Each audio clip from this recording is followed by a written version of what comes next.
Fired Up Live, Lisa. Wednesday, it's 2 p.m. Eastern. We're fired up. We're fired up in New Jersey. Lisa, happy Wednesday to you. We have a locked and loaded episode today. We're going to be talking about the probably the most one of the most important pieces of the industry, and that's our technicians out there. I think I'll be the first to say all the time, service is king, and we've heard sales sells the first unit, service sells the second, third, fourth, and fifth. So these technicians out here are probably second to none if you ask anyone in my building or in the service industry. And we're here to talk a little bit about some different things on soft skills and how we can better support our technicians, how we can train them better. And this goes for guys that are coming into the industry, guys that are already in the industry. It doesn't matter. You could always teach an old dog new tricks too, right? So we're really going to dive in today. We have some amazing guests. I'm not gonna delay it. I do want to mention though that we had some chatter yesterday with someone who I respect tremendously, Patrick Finley. So Patrick, I hope you're going to jump in and watch and maybe jump in with some comments and questions. Talking about that dirty word upsell and some of these other things that might come along with it. But I think there's some positive stuff when you look at some of these things. So we're gonna dive into that. I'm gonna bring these guys in. I'm gonna let them introduce themselves. Nick Cribb, I think, is going to need no introduction. I mean, he's your president of CFESA, Sam Service. We have Larry and Eric with Super Tech. So I'm going to let them introduce themselves one at a time. Nick, let everybody know who you are. Hey, what's up, everybody? I'm Nick Cribb down here in South Georgia. I'm the president of Sam Service, a commercial food equipment, refrigeration, HVAC company that we cover all of Georgia and just opened a branch in Jacksonville. We do specialty projects pretty much this side of the Mississippi. Also the elected president of CFESA, the Commercial Food Equipment Service Association. We have a little over 500 members. Got a conference coming up here in about 2 months that hoping to see a lot of our colleagues at to learn and grow, and grateful to be on the call. Richie, thanks for inviting me. That's awesome, Nick. Thank you. And at the end of this, let's make sure we plug the CFESA conference coming up that we're all going to be at. I know I'm a little delayed, but I'm going to be booking this week, so we'll be there. We want to talk about that at the end. And then Larry, why don't you take it? Introduce yourself. What's up, everybody? Larry from Super Tech University. I am co-founder with my business partner, Eric, who you'll be talking to in a moment. I'm the brains of the operation. He's just the speaker of the operation. No truth there. Now, we train teams how to communicate with soft skills and how to be effective with other people with collaboration and being able to navigate the clients, each other, and bosses, colleagues, etc. There's so many skills we found in our service company that are missing. And until we train them, they didn't have those skill sets. They weren't raised with them. So Eric will talk a little bit more about it, but it's wonderful to be here. Awesome. And Eric. Yeah, Eric Sprague, Super Tech University. Larry and I come from a little different industry. We're from the disaster restoration industry. We used to do fire, flood, and mold work, and we also had a carpet cleaning division as well. And look, I'm a technician, Rich. I grew up my entire life being a tech. I mean, every summer job I had was some sort of technician role, and I identify as a technician. That's why I'm so happy to be here today, and really, that's why Larry and I started Super Tech University, because I often think that the technicians are somewhat overlooked in their training. And I'm passionate about making their lives easier out in the field, because I know as a technician myself, like I didn't always have all the skills that I needed to do the best job. So this is what we do every day, man. We love doing it. Yeah. Awesome. Well, thank you all for being here. We're going to dive in for the next half hour or so, or however long we take it, 30 to 40 minutes or so, and we'll really dive in. We have some questions set up, but again, we're going to keep this light. We want to make sure Lisa will be funneling in questions and comments, and we'll be answering some of those. So we'll kick it off, and I'll say we'll kick it off with I don't know, Nick. In your experience, what are the key qualities and skills that separate a highly professional food equipment technician from an average one?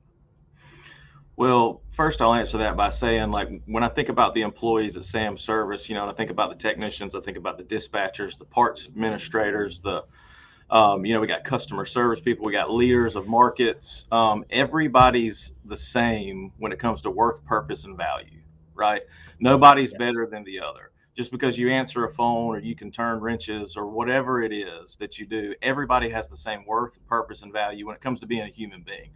Now, when we talk about a skill set and we talk about what function do you feel in the company that we need this functional box filled for us to be successful. When I think about a technician, before I get to he can read refrigeration gauges or he's always available.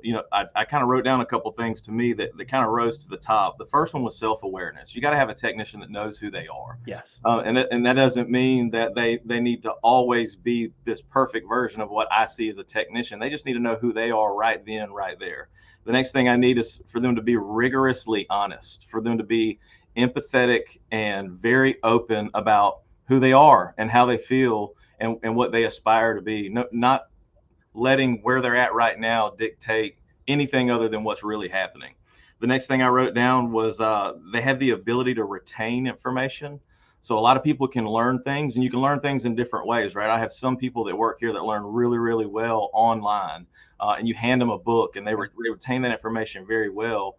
I have others who they'll run circles around the guy with his book in his hand and all the certifications hanging on the wall if you just put them in the field with an expert for 2 days. They're a different style of learner, but either way, however it happens, these people have the ability to retain information. And the last thing I put was just aptitude, right? They can retain this information. They can be self-aware. They can be very honest about where they are, but at the end of the day, can you use your hands and your brain and actually apply it and do something with it? Do you have that natural God-given skill set to where you can go out in the field and you can be assertive and you can solve problems? Those were the things that I jotted down to kind of bring to the room today. Yeah, I think that's perfect, honestly. I mean, and when you hit it on the head at the beginning, I think, because it's about, listen, the worth and the value and the things that people bring to the table, just in general as human beings coming to the table every day. This is, not to devalue anybody in any company, in my company. This is just really that conversation and those things that you talked about. Everyone learns differently. I was a terrible test taker. I mean, I'm like, yeah, I know this. And then I get to the test and I just can't, I don't know what happened. I can't even tell you my SAT scores because it's embarrassing. But, I mean, it's the truth. Everyone learns different. And I think that was 3 great points to bring in.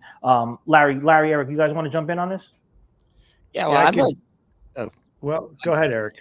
Yeah, I want to mimic a little bit. Nick, your list was similar to mine. So, thank you. Yeah, I was going to say, the first one is self-awareness. You just have to know who you are and what your style is. Larry and I implemented DISC model of human behavior in our business. We ran our entire business using the DISC model. So every single employee knew what their DISC profile was, and that helped us teach each other what our styles were so that we could communicate with each other better. But then it also takes the next step, and it gives you a tool to then understand, to be able to read who the client is. Because look, I'm not a restaurant guy, but I'm sure if I'm a technician and I walk in and I'm meeting with the general manager or whoever's running that kitchen and I'm going to do work, if I can figure out who they are and what they like and what they don't like quickly, then I can say, well, I'm wired this way and he or she is wired that way, and I can cater my communication skills accordingly. So I think self-awareness and then the ability to read others and then communicate based on that. At least for me, that's been game-changing in my own life and in the lives of our techs. Larry, you want to add to that? Yeah, I mean, I was saying the same things that Nick was saying as well, writing them down, being aware, and similar to what Eric was saying, the technicians, they come into this field and they're not always trained on how to listen to people and how to read people and how to understand people, because listening to the client, what their needs are, is so paramount, and most people aren't even raised to do that. And it's so important because the client's needs are extra important. But the bigger thing is working with your colleagues real well. If you have 1 or 2 guys with you on the field on a job, you got to be able to collaborate with them well and understand their strengths and weaknesses and yours, and you try and find something that works real well. If one guy's better at talking to people versus turning the wrench, he's talking to the client. The guy that's turning the wrench, don't let him talk to the client because he's going to make something go sideways. And you have to recognize each other's capacities and use them the best way that you can on the job to make everything go smooth. Yeah.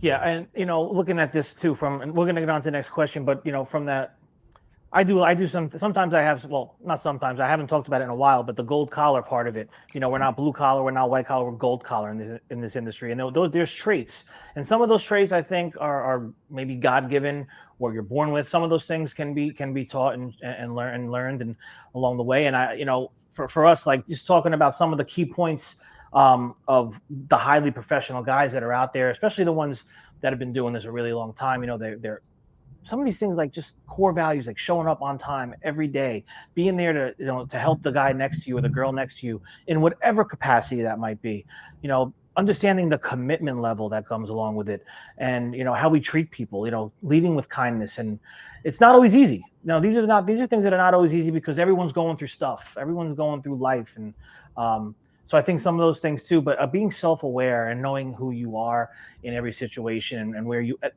that's so critical.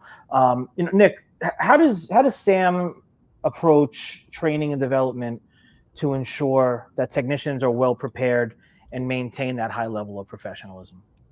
So step one for us, and this really isn't a plug, it really is just me being honest, we really lean hard into CFESA. We are really, really good here at Sam Service about solving customers' problems. Like, our niche is solving commercial cooking equipment and food service issues. That's why we're here. It's the what that we do. We know the why we do what we do. We want to have a culture that's driving the industry standard, where everybody's victorious and everybody gets the wins together. But when it comes to training, that doesn't really fit in very, very well to what we do, because we're always just trying to fix stuff. So we lean into CFESA because they do a really, really good job of offering different ways for technicians to learn. And again, to the point I was making earlier, some of them can study those books and take those tests and become very, very dangerous and fine tune their skills quickly. Other ones do a lot better when we just send them to the new tech training or the hot side training or the ice machine training that they offer. And sometimes they have other manufacturers come in, whether it be a specific type of oven that you can take advantage of. Richie, you're familiar with all these different things that CFESA offers. Yeah. We have recently, doubled down on the importance of it, and we built out a training facility in the back here. We've yet to run our first core group through there, but we've got a leader of men, or of our technicians rather, because they're not all men anymore, and we've got a leader of technicians that's kind of run a point on a curriculum and like putting things in guys' hands in a practical way in that room, talking about real issues. And like the guys with Super Tech were saying, like adding on that really needed element of those soft skills. Like, it's not just an oven y'all got to fix. You got to fix Cheryl. You got to fix Cheryl at the Pizza Hut, man. Like, Cheryl needs to know that you really do care. She needs to know that you understand that it's not a pizza problem, it's a financial problem. You know what I mean? Like, she's got to sell pizzas, man. And or oven problem rather, not a right. And to try to get them, because a lot of times they just don't, they have these aha moments, right? They're like, oh yeah, I guess so. I guess if I was Cheryl, I'd be pretty ticked off too if I wasn't going to meet my quota for that day. And we're just always trying to, one of our core values is we're always learning, growing, and innovating at Sam Service. But we do lean into CFESA for the practical things that they offer every day, multiple times a month and a quarter. And we're trying to fine tune things here as best we can, week by week. Yeah, and the same for us here. We've obviously been working with CFESA and utilizing CFESA. We got some guys going down to NTT, the new tech training. I got to check for the ice machines, because I have some younger guys here that we're putting through that, and riding them along with these senior techs, and ensure. And that's again, it's the same, like you said. It's these books. You put these books in some of these guys' hands, and you give the books to some guys, and they're like, "Oh, I don't know about this." They need to see it, touch it, feel it. My strong suit. Yeah, listen, I'm not that guy. I need to see it, touch it, feel it kind of guy. That's how I learn best. Really, just getting in there and doing it. So, Larry, you want to jump in on this? How does, and I'm saying your organization, or how are you guys doing it at Super Tech for training and development to ensure techs are well prepared to maintain this high level of professionalism? Well, something that we believe in, that we found in our service business, is that the technicians don't absorb a lot at once. I mean, the small bites has been very effective with us. we would hit our guys for like 5 or 10 minutes a day. And that's what Super Tech University does. And we found that with our clients. I mean, we've got hundreds and hundreds of clients, maybe 1,000 clients now, that are benefiting from just little bites. And we found when we sold our business, one of the companies we worked with had a big training on one day. They closed everything down in one day of training. And they did it like once every 2 years. And they thought that was going to suffice for all the training. And I was like, huh. And we thought about this is before we put together the university. And like, this doesn't make any sense. They need these technicians, team members in general, from your CSRs to business development, et cetera. They need training on a consistent basis in small bites so that they're engaged on a consistent basis.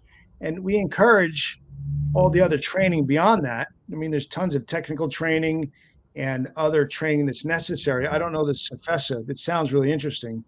It has to be consistent on a regular basis to keep your team engaged. And that's what we found works best. Eric's going to probably have a different take on it. Hopefully I took some of his thunder. We'll see what happens.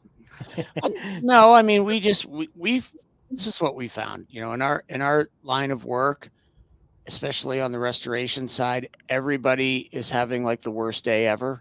Right. So, Nick talked about Cheryl at the Pizza Hut and she's worried about selling pizzas. We'd walk into houses where people are worried, like, is my house ever going to be normal again? Like, where am I going to go live in a hotel for the next 6 months while these guys put my house back together?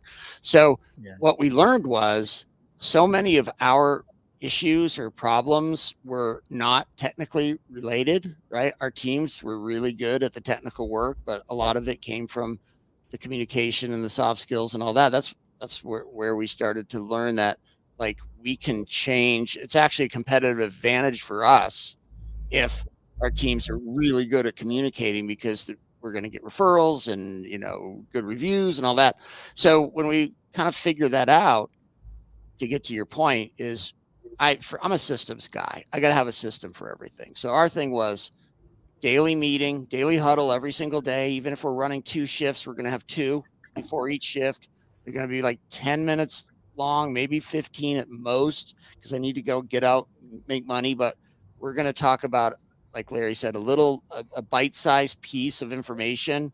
And then we're going to have a discussion about how we use that in the field. Right. So for me, it was daily huddles. And then it was having a structured learning plan. And then this was like game changer for us. I started doing monthly quick reviews on every single team member, like just a 1-page. Like, we'd sit down. A lot of times I'd pull up at a job. We'd have a half a dozen guys there.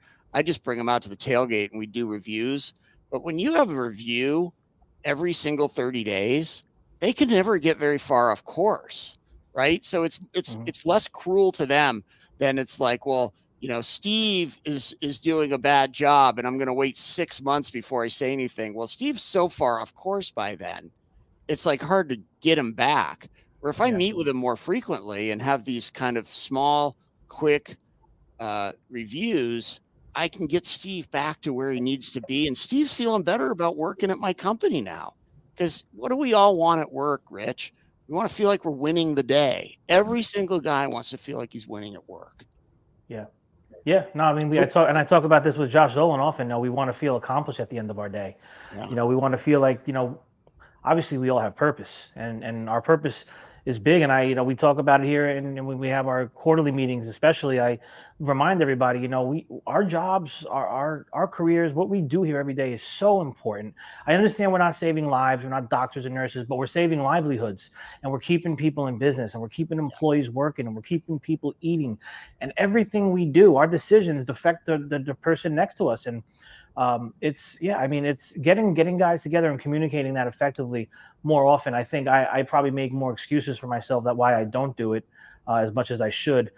Something that I want to do more of, because I want everyone to, I feel at the end of the day, it all starts with me. And Nick, you probably feel it all starts with you, how we interact with our team and how often we do it. And, not everybody's going to know my heart if I'm not communicating to them every day. They're not going to know the systems, the processes, the vision.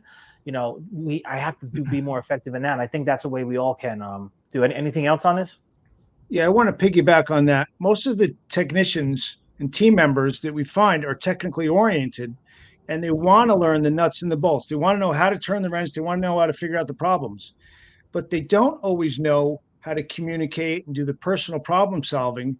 So throwing them out of their comfort zone a little bit to, hey, listen, you have to talk to these people and explain what the problem is and calm them down. The pizzas aren't coming out of the oven. We know you have people sitting down there and they're angry, and all of a sudden emotions go up. You have to be able to troubleshoot that stuff and problem solve them. And part of that is explaining why, like what you were saying, Rich, all these things that you have to stop and explain why, we're having all these meetings and why we're doing all these things and why we're doing all the training. Once they get the why, it's like Simon Sinek's book. All of a sudden, things start clicking together and you get that much more performance out of people, that much more job satisfaction. And Eric hits on the why really well in the Super Tech University lessons. And that's something that we found works really well in the service industry. Yeah. Awesome. So I'm going to stop for a minute. I know Lisa's got some things here we'll take some comments or questions. Yeah, we have a couple different comments here. Hold on. Let me go back up. So we got Jeff Victory, my dude. He says, one thought. What child is growing up saying they want to be a technician? Typically, our industry is a last resort, and most people fall into it or feel forced to do labor-based work in order to put food on the table. Changing the view and narrative is the toughest obstacle for lifting up our hardworking techs throughout all trades. Yeah, I mean, I don't disagree. I don't think anybody here would disagree. I mean, and that's another reason we get to, have these platforms to talk about it more for those young people that are out there saying they don't even know this exists. And if we keep talking about it and we keep showing them, there's so much more to it, especially in 2023 than just, you see the back in the old days, even with Mike Rose sharing the picture of the plumber with the tool belt. It's beyond that. These are highly intelligent men and women solving critical problems, finding solutions. So there's so much more to it, Jeff. You're right. Yeah, and I'll make a comment on that too. Down here in Albany, Georgia, where I live, I'm born and raised down here in Albany. The greater Albany area has got like 100,000 people, and we've got two big job opportunities really that have been here my whole life. One is a Miller Brewing Company, and another was a Procter and Gamble factory. And like I can remember since I was a kid, like I would be in middle school and we'd be talking about, yeah, man, whenever I get out of high school, I'm gonna go get me that job up there at Miller. I'm gonna be making that good money working them shift works. You know what I mean? Like I'm gonna be bottling up that beer, or like, man, I'm gonna go over there to the P&G and I'm gonna learn how to roll up that paper towels, man. I'm gonna learn how to make toilet paper. I'm gonna make that good money. And because there was, to Jeff's point, there was this narrative that there was an opportunity to earn if you went to work there. And there was a security of having that job and having a career out of it. And you didn't need a college degree. Like we saw people that we look up to that they were in the community gymnasium with us one day playing basketball. And the next thing you know, they're rolling up with a fresh 2001 Honda Accord. It's like, daggum, old buddy's got it made, And so, it became our dream to be like, hey, I want to be able to get me a brand new Honda Accord one day. But the reality of it is that in my company here at Sam Service, we're able to offer at least that opportunity, if not more, earning and learning potential, to where you don't just have to go where a Miller or a P&G is, but you can go anywhere in the country because there's broken food equipment and there's broken refrigeration pieces everywhere. So you can go wherever you want if you learn this skill.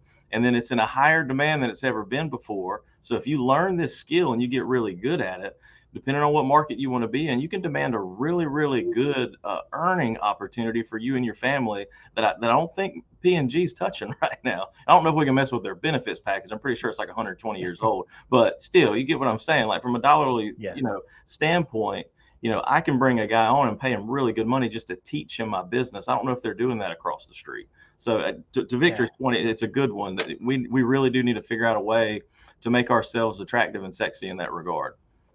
Yeah. On point. Hey, Rich, can I add something? One of the things that we did in our daily training in our service business, we do it in Super Tech too, but I used to have a lesson called a blue collar is a noble collar. And we had to train our guys to believe that what they do is important and it has value and how it affects society and how it affects their families. And, we would, much like the Jeff who commented saying it's a last chance. I mean, it's last chance for me too, dude. Right? Like we all got here somehow. So I was not a good student either. I remember I went, I'm a lot older than you guys. I went to my guidance counselor and was like, hey, I'm looking out the window, looking at the Voc Tech guys. I think I would fit better there because I hate class. And the guy goes, you're an athlete, not a burnout. You're not going to Voc Tech. And that was the end of that. And I'm like 14 years old. And I was like, okay. And then it took me like another 15 years to get back to where I belonged before because somebody told me that wasn't for me. Like, I wish I had been a little more bold. I would have said, no, I want to go. But like, we had to train our team to believe what they were doing is super important and helping lives and helping society. And when we did that, they came in like a little lighter on their feet, chest puffed up a little bit more. And all of a sudden, it's just not a job anymore. And that was always our goal to do that. Larry, go ahead. Sorry, man. So I mean, the technicians, these jobs aren't going to go away. I mean, we've got all this AI coming in, all this automation, and jobs are going to be taken away because so many things can be done automatically by computers and such. None of these jobs are going to be taken away. I mean, this is the most secure job and secure industry that you can get into. And look what happened during COVID.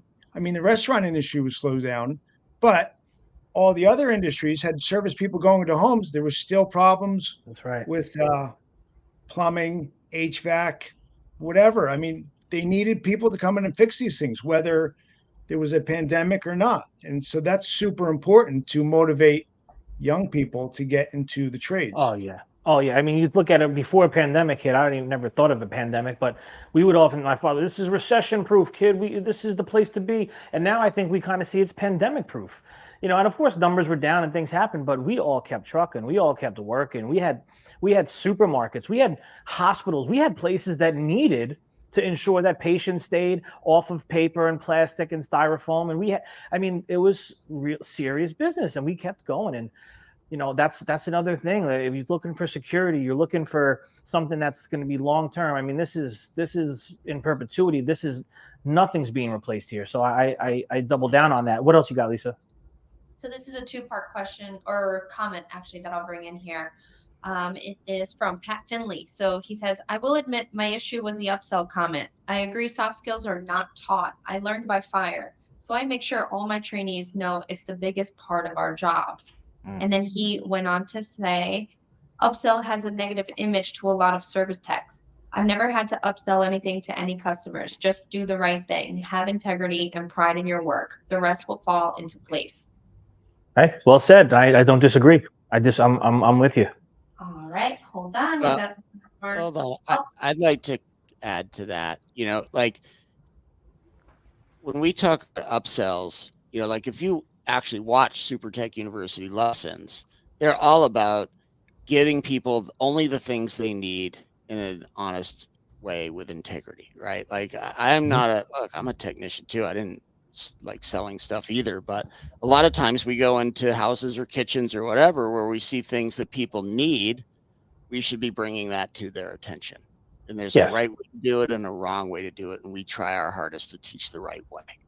Yeah, and I over the years, one of those things you hear companies are going to give bonuses if you sell more parts. And we never did that here, and I didn't want to do that because of the integrity part of it. I don't want you to just go out there and start selling compressors and all these.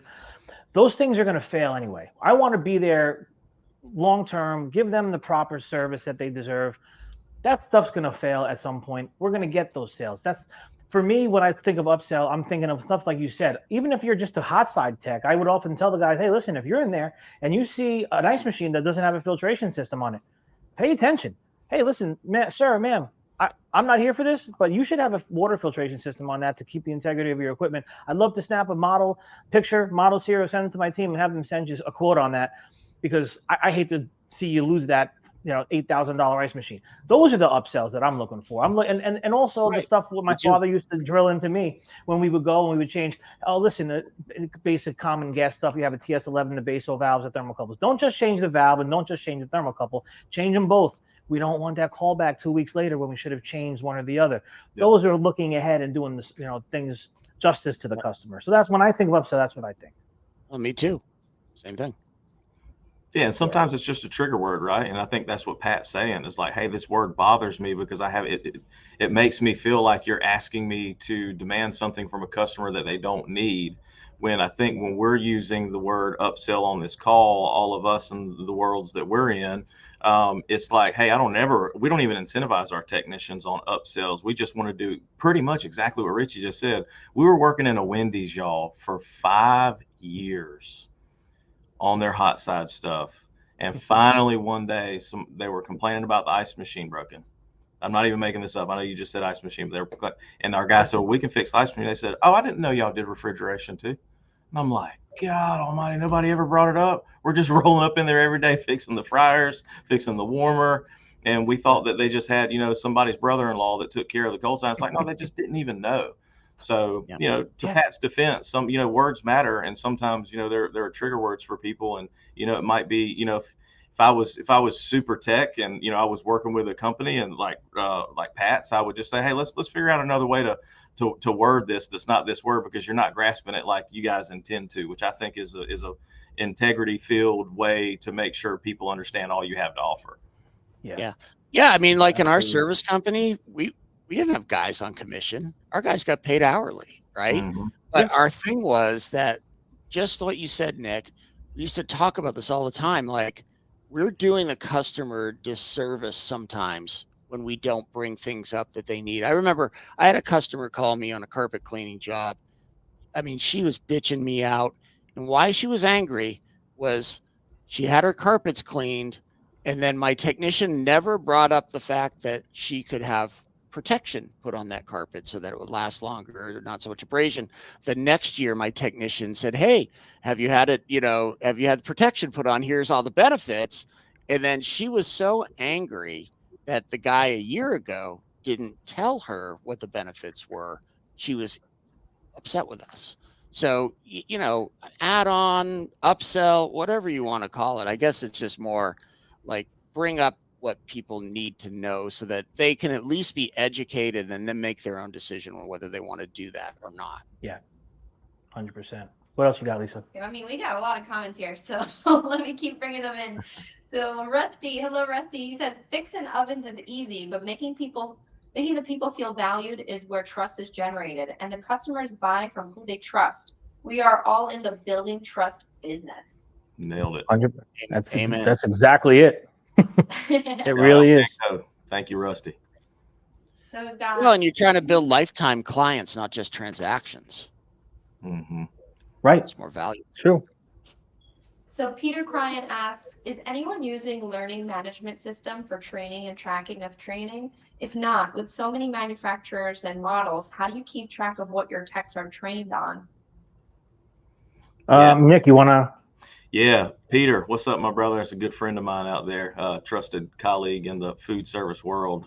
Dude's a freaking genius. So right now at CFESA, as part of our trying to get 33,000 courses completed by 2033, we are leaning into this reality that we've got to figure out an LMS at a higher level, right? As a not just an association, but as an industry. Because he's right, there's like hundreds and maybe even over 1,000 now, guys. I don't know, different manufacturers of all of these different things. I mean, when you start looking at, mixers and, different grinders, and then you got microwaves, you got ovens. There's all, I mean, it's never ending. And now you got robots jumping in there. It's like, good Lord, at what point are we going to be able to keep up with all this? And I do think that he's got a finger to the pulse of where the future is at, that we have to be able to offer online. Where are you right now? And how can I get you this link to click on to at least maybe get you halfway there, to get halfway, just a basic understanding of where we're at with all these things, putting checks in boxes. And maybe it can get us 80% of the way there. I don't know, but then to polish off the rest of that with some sort of, in the field, hands-on training. But to answer his question, we're not using it at SAM yet. I'm working on it.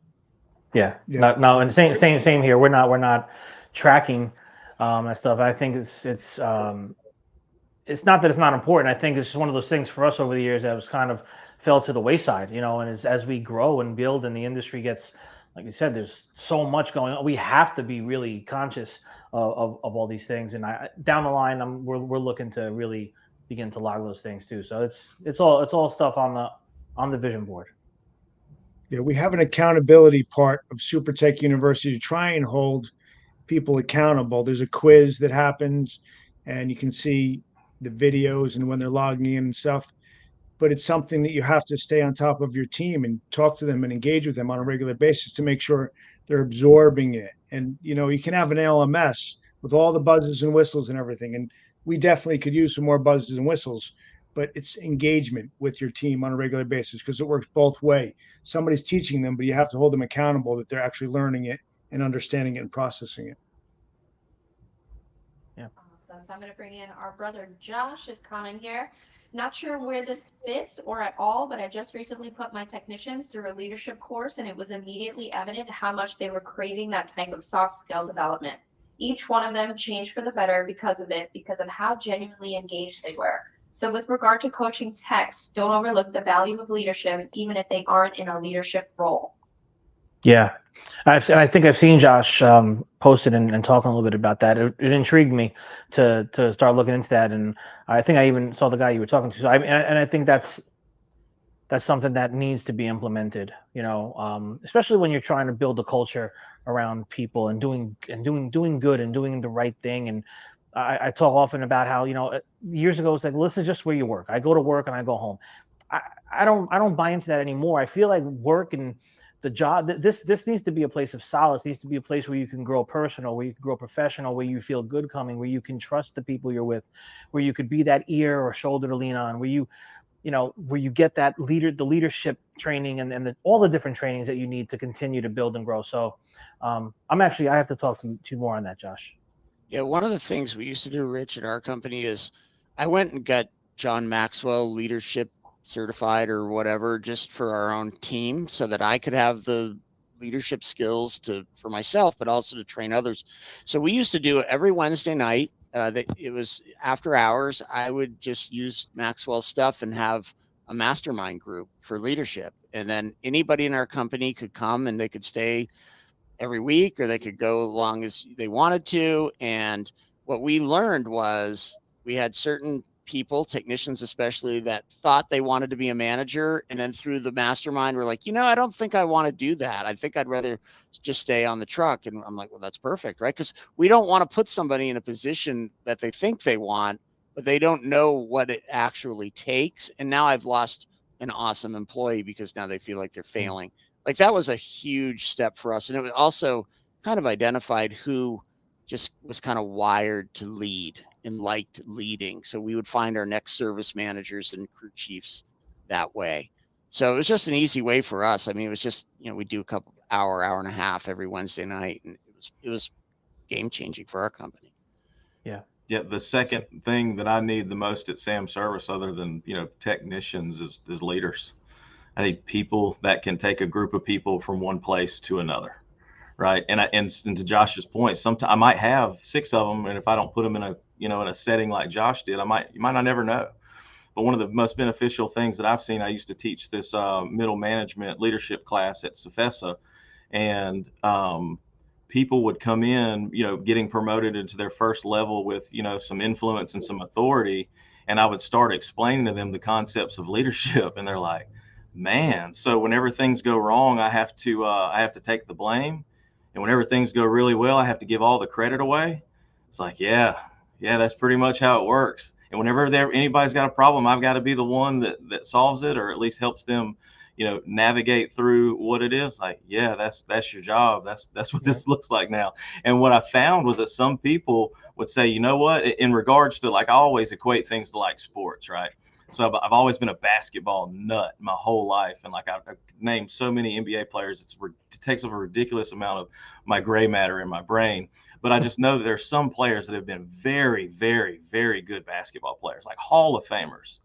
And as soon as they retired, they were like, I'm out. And they're like, no, man, you know the game so well. You're a Hall of Fame player. You should be a coach. And they're like, I don't want to be no coach, man. I am not yelling at grown men every day. I'm not telling them what they suck at. I'm not trying to exploit what they're good at. I'm not trying to hold them accountable every single day. They're making more money than I am now, because a lot of the times that's true in leadership positions in our companies as well. These technicians have an ability to earn more than the place that, that position that holds people accountable at times, most of the time.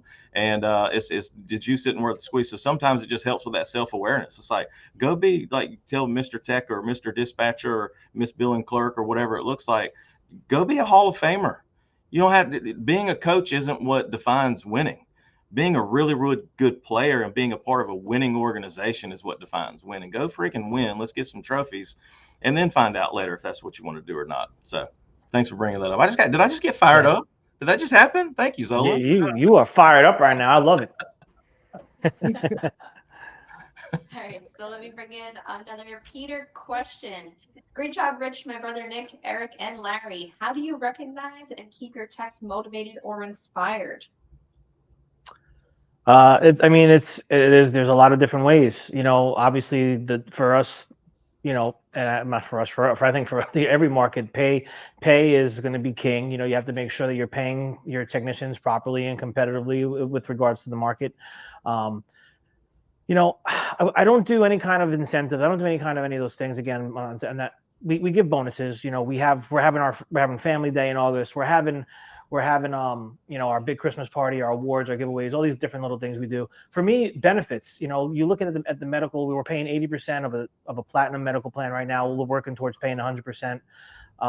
I think if you pay really well as deserved, if you provide the proper benefits and you are allotting a place where you see that the people that are running it care more about you than just the job you're doing, by taking care of you and them and their families. I think there's a loyalty and a camaraderie and things that you could build around that. I'm sure there's other things I could be doing, and I'd love to learn more from other guys, which I always do. I don't know, Nick, what does Sam Service got going on? Well, the one way I think we keep everybody motivated, not just the technicians, is, and I think one of the gentlemen, I think it might have been Larry earlier, mentioned this, is we tell them where the hell we're going. We tell them what it looks like 10 years from now. And we give them a picture of what 3 years should look like. And we tell them what it dang sure better look like at the end of this year. And that's where the hell we're going. And then we ask them, you coming with us? Does that sound like fun? We got 4 branches right now. We want to have 20 by 2032. You coming with us? Because I'm going to need your help. I'm going to need leaders. I'm going to need to know what market we're going to. I'm going to need to overcome obstacles and problems along the way that currently don't exist. And I need really smart, badass, bought-in people to do it. Are you coming with me? And they're usually ready to burn the damn ship and say, whatever it takes, let's go. Or at least if they're attracted to our values and they get fired up. It motivates people if they know where we're leading them to. If we're just aimlessly walking around, just trying to hit some, made up revenue number, month after month based off of whatever, like, people just don't buy into that. And I think it motivates them to say, I know who, as a corporate teammate, I know how it is that I help for us to achieve this place that we're going. And then inspired, man, usually just keeping people inspired is just pointing out those beautiful stories that we all see within our own companies, that we see over and over again, which is where, we had this kid that came straight out of the tech school. He didn't know nothing. He didn't even know how to get a good haircut, didn't understand the value of having a shirt tail tucked in, yada, yada, yada. And then boom, the dude's got a brand new Chevrolet pulled up at his brand new, house with a 30-year mortgage. The second baby's on the way. They got the golden doodle, the Facebook pictures of the lake trips going on. And it's like, damn, man, I remember when that kid couldn't tie his shoes, I remember when he was doing the Justin Bieber hair flip, now he's a grown ass man and he's leading and loving a family well. It's like, point to those things. And another thing is in these weekly meetings that we have, I believe Eric called them huddle ups, is we try to catch each other in the act of committing core values, right? Like, and it's not like me or the leaders, it's like the peers of one another. Like, hey, I want to give Michael Lawrence a shout out today because I was stuck in the field and I didn't have the part that I needed because I didn't replenish my stock, and I called him and he clocked out and he drove to me and gave me that part. And that dude showed me that he was, he wanted to help me safely execute quality work that day. And you start getting them speaking that language, man, and they'll be ready. I mean, it's just as simple as the basketball court. you knock down a bucket or you hit the guy that's wide open and let him win the game every once in a while, everybody just, you get that locker room vibe, you start stacking up those victories and you get a championship, man. People love it. It's that simple. Yeah, man. Nick is fired up. Yeah. Hey, I'm drinking water too. I promise it isn't coffee. I There you love go. that. Just for the sake No, of you- time. Yeah. Go ahead, Larry.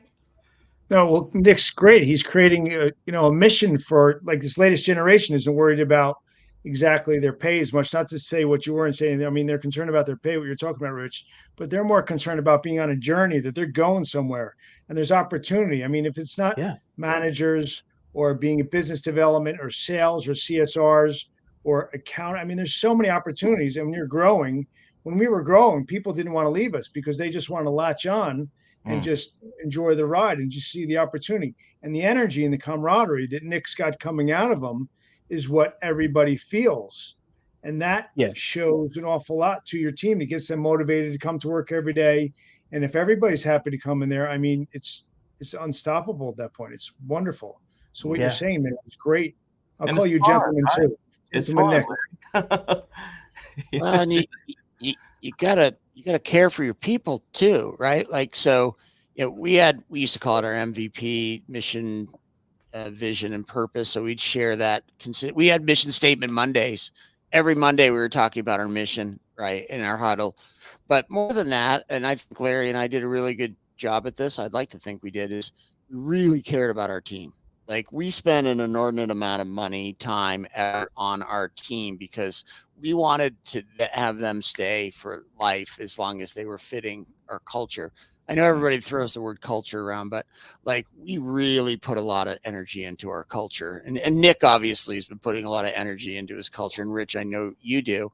I remember we had another restoration company visit us from another part of the country, and we had our morning huddle, and, we got 30, 35 guys there, and we're all like, everybody's pumped. The guys are stoked. Like, they're laughing, joking, helping each other get their vans ready. Len and I are hugging them, high-fiving them, and that's our normal day. We weren't putting on a show.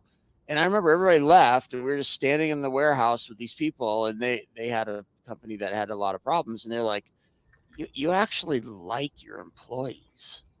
And I was like, no, we love our employees, right? Yeah. Like, there is no us. There is no Shamrock Cleaning Restoration without these people. Like, we better darn well really invest in them. And that's what we did. That was the key to our success.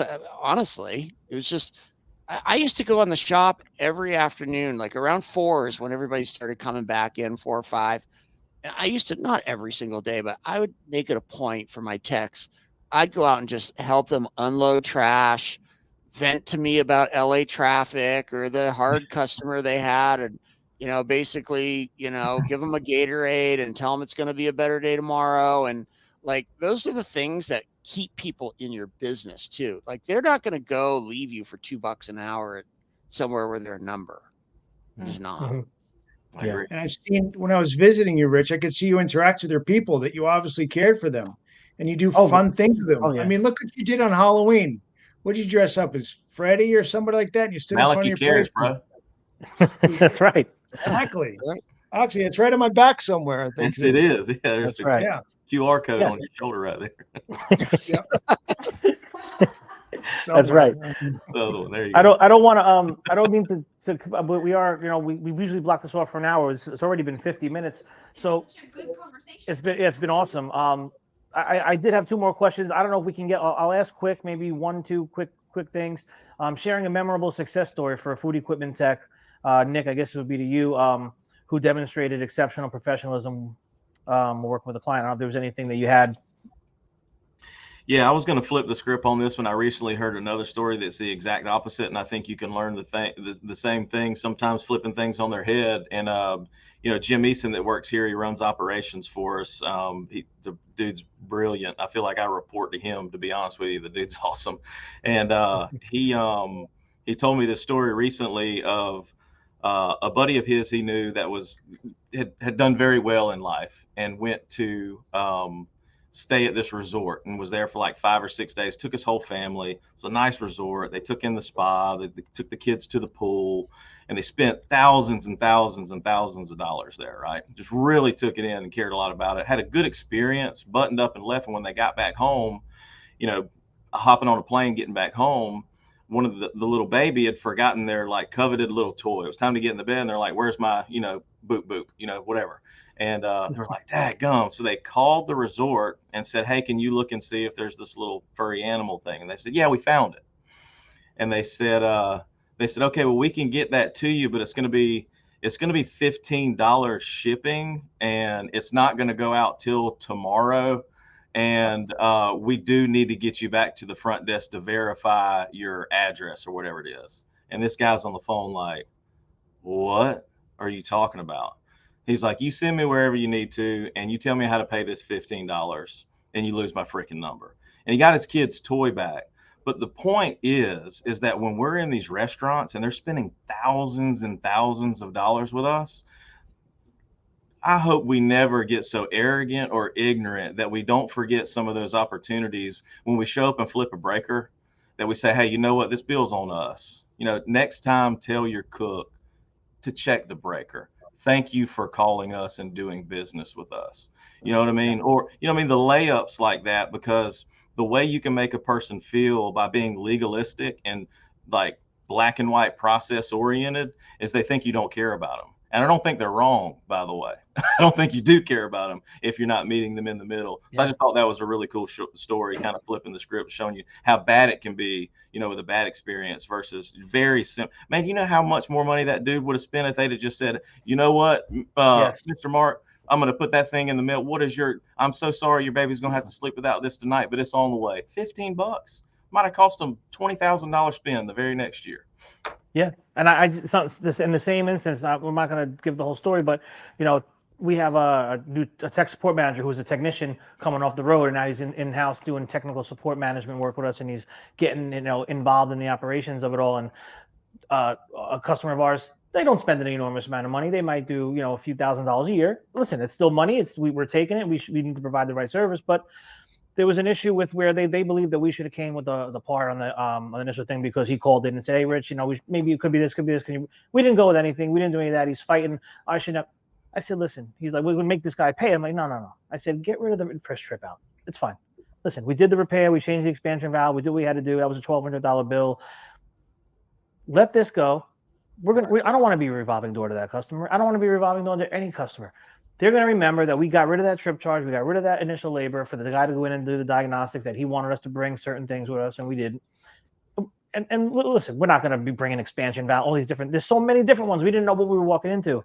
The customer doesn't understand that, and it's not their job to understand that. So let's get rid of that $200-300 and we move on. And that guy's going to remember that. Like you said, they're going to remember that forever. And then they're going to give me his oven. Now he's going to give me his walk-in. Now he's going to give me everything else he had. So there's a lot of truth in that.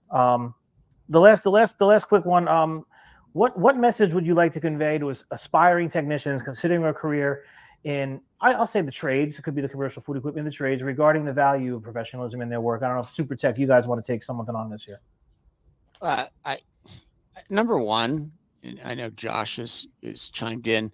I think, Josh's book should be like required reading in every high school, right? So that guys like me who didn't like class don't get shoved to college where I probably didn't belong and all that, right? So number one, the system's kind of not developed so that people come straight into the trades. And Josh's book lays all that out, like, the cost of going to college and what you're going to make potentially after versus, starting an apprenticeship where you're getting paid to learn and all that thing, So I think low competition, great pay, cool lifestyle, and college is not for everyone. That's what my answer would be. Awesome. Yeah. And there's so much opportunity at so many different levels for males and females in the trades, because there's so many different positions with a growing company. Like Nick needs positions all the time. He needs leaders, not male, not female, but you get a good leader that you find, you're going to find a position for them because they're going to take and run with something along the way. So there's just huge opportunity in the trades, and you got to just take advantage of it and just push it we need to change the college mindset, similar to what Eric was saying about Josh's book, to the blue collar mindset. And it goes a long way. Blue Yeah. is the New White is the name of the book by Josh Zolan. Pick it up. It's a good read. Yes, it is. Yes, it is. And Nick, well, you got something from Josh? I got 2 other comments, so just FYI. Yep. Yeah, we'll be wrapping it up. Good. All right. So the other comments that I wanted to bring in from earlier, we've got Rusty Park. He said, curious to know from the guests, are there any consistencies in the DISC assessment that translates into good leaders? I have to explain to people all the time, leadership has to be something they desire, and it's not about more money. Common misconception. Well, the DISC, yeah, if I could lean to that, the DISC narrows it down. You understand yourself better, thus you can bring more to others around you. And if you have your D's are general leaders, generally speaking, but all of the other areas, if you have an empathetic leader, and that's an S, which is generally isn't, and I get into the details of it, but the DISC guides somebody and their strengths and the things that they need to work on to be a good leader. And a leader is understanding other people, and that's what the DISC does. DISC helps you understand who other people are, and if you can understand other people and work with them, that's the perfect leader that you want. That's the perfect success sauce that you want to put together. Awesome. Thanks, Larry. So then we have Jason Hartman. He says, just in case I am the only manufacturer on here, when it comes to training, what are the things that could make training techs easier that we as manufacturers can do to help you? Training should not only fall on you service leaders. I mean, we're talking like training from manufacturers. Obviously, that's more of a technical aspect of it. Nick, I don't know if you have anything to add on that. Yeah, no, Hartman, I would just say if you're not already partnered with CFESA on ways to utilize whatever it is you guys want done, that's a good way to start. Reach out to HQ, talk to Heather Price. I think you guys already are, but oftentimes us as service leaders in our, the 5 families that we live in, right, is we tend to try to let everything go through that filter because they've just done it so well over and over again with a bunch of different manufacturers. So, but also as the board rolls off and new ones are elected on, we're constantly looking at those things. And it's not, this is the way we do it because we always have. It's always being looked at, modified it, and made sure that it aligns with our values and that we're staying up with the times too. So I just encourage you to go through CFESA, Hartman. Yeah. And good to see you, Jason Hartman. I love it. There was one last question. I mean, I don't know if we can get, well, I was going to say, not only this question, but I don't know if Nick wanted to say maybe last words to any aspiring technicians out there that are thinking about joining this wonderful industry that we're part of. Yeah, man. So we're worldwide, right? Everywhere you're at, people are buying more food than they've ever bought before. Cooked food, I mean, and of course they're still, buying food that they have to prepare. We're the ones that fix all those problems. If it's got to stay cold in a grocery store, it's got to stay cold in a restaurant. If it's got to get cooked in the deli, or it's got to get cooked in the restaurant or the school or the hospital or the prison, whatever situation it is, we are in demand. Larry made a point earlier that there's low competition and high demand. That is a good place to enter into if you're trying to start a career. And sometimes you just got to get started somewhere. So why not start somewhere where there's a need, where you can, get an earning opportunity early on in your career. And then as you start to figure out who you are, how you're wired, maybe through DISC assessments or just good leadership around you, pulling the good out of you, say, you know what, I really do feel like I'd like to spend the next 20 years dispatching, or I'd like to spend the next 20 years training, or I'd like to spend the next 20 years leading, or I'd like to spend the next 20 years being the best freaking technician that's ever roamed Nebraska.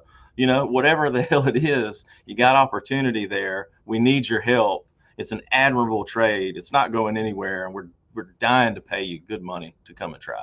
So, yeah. That's a great word. And you wanted to say something, Larry? Yeah, there's just so much opportunity, and the young kids that are seeing, it's not kids, people in their 20s, sometimes early 30s. I mean, look what happened after 2008. Everybody had to change their whole careers. I don't know how many people I saw in the plumbing field that were financial planners a couple of years previous, because there was still demand in that field. I mean, if you become intentional about what you want to do with so much opportunity here, the sky's the limit. I mean, from owning a business, becoming a CSR, to what Nick was saying, a dispatcher. I mean, there's just wherever your capacity is, whenever you want to do, there's going to be opportunity to grow. There's so much opportunity. This was a really great conversation. Before we go, Nick, let's talk a little bit about CFESA and the CFESA conference and where we can find Sam Service. Tell us a little bit real quick. All right, so go to CFESA.com. On there, you'll see the whole reason why we exist, which is mostly for training, trying to teach people how to solve cooking equipment, refrigeration issues at CFESA, no matter where you're at. CFESA.com, CFESA.com. Our annual conference is coming up in San Antonio, Texas, October the 8th through the 11th. You can network with a bunch of peers across the world. We got some really cool announcements. We're going to be making some things we've accomplished as a board and an association at large. And then in regards to Sam Service, if you need some cooking equipment, refrigeration issues solved in the state of Georgia or in North Florida, we would love to make ourselves available to you as well. Real easy to find, samserviceinc.com. That's it. I know who I'll be calling. And guys, Super Tech, where can we find you guys? Websites, everything. What's going? And give us a little bit of what's going on at Super Tech before we let you guys go. Yeah. Well, anybody can go to our website, supertechu.com, and we do short 3 to 5 minute video trainings daily for field service technicians, service managers, estimators, business development reps, and CSRs. So we're trying to hit, a lot of the different kind of field type positions. And, look, we have companies in every service vertical using this all over the world in English speaking countries. We're still only English at this point, but yeah, just invest in your people. Like it's 5 minutes a day, man. It's not much, but the return on that 5 minutes a day can be huge. That's what we're hearing from our clients. And then that's what we saw in our own service business. So just go to the website. And Larry and I also have the podcast, Blue Collar Nation podcast. You can Blue Collar Nation. Blue Collar Nation podcast, and that's streaming, Apple. Yeah, everywhere podcasts are found. Everywhere. Beautiful, guys. I can't. There you go. I can't thank you guys enough. I know you guys are running businesses, and you're just taking time out of your day to get fired up here with us and give some people some awesome information, and starting some conversations around what I believe to be the greatest industry on the planet. So guys, thank you. I'll stick around. I'm gonna give some final thoughts. I'll let you guys get back to it. Nick, Larry, Eric, thank you so much. Larry, Eric, nice to meet you guys. All right, nice to meet you, Nick. Thank you, Rich. Thanks, guys. All right, Lisa. I mean, we probably could have went another hour. I think so. We could have went another hour. That's why I'm like, Rich, I got more comments. Stop asking questions. Yeah. Did you have any other comments that we wanted to just pop up on the screen so we don't? There's so many awesome ones. Pat, thanks for joining in. He said this has been a great talk. It totally changed my outlook. He also went on to say that my son is 20 and making money that took me 10 years to make. And he loves the food service repair industry. Beautiful. Taz. Thanks, Pat. Thank you, Taz. Great conversation today.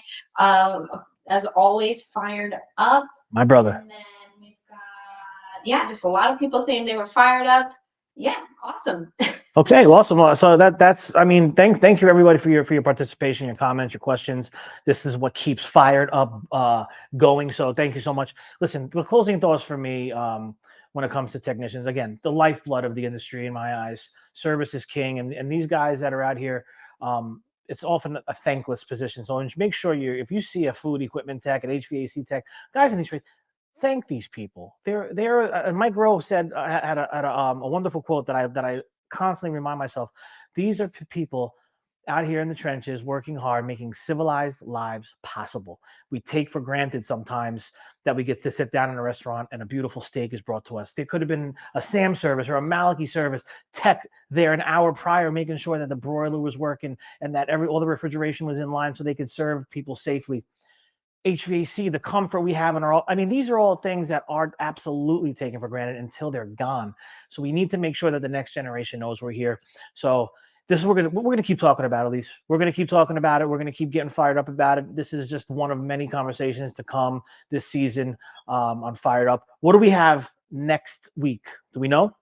Next week we've got our OEM parts distribution from 1999 to now, change and impact conversation. That's gonna be Josh Lolan and Nathan Miller. That's gonna be an interesting one. there's a lot going on in the distribution game and the parts game and how it affects service companies. And I'm going to do my best, as always, to keep it respectful. And we're gonna have to listen. We have to hit these conversations. We have to talk about them. Otherwise, they don't change. So that's what we're gonna do. Change Nation, Fed Nation, Fired Up Nation. I appreciate everybody being here. Anything else, Lise? That's it. Let's go. Let's roll. Stay fired up. See you on the next one, baby.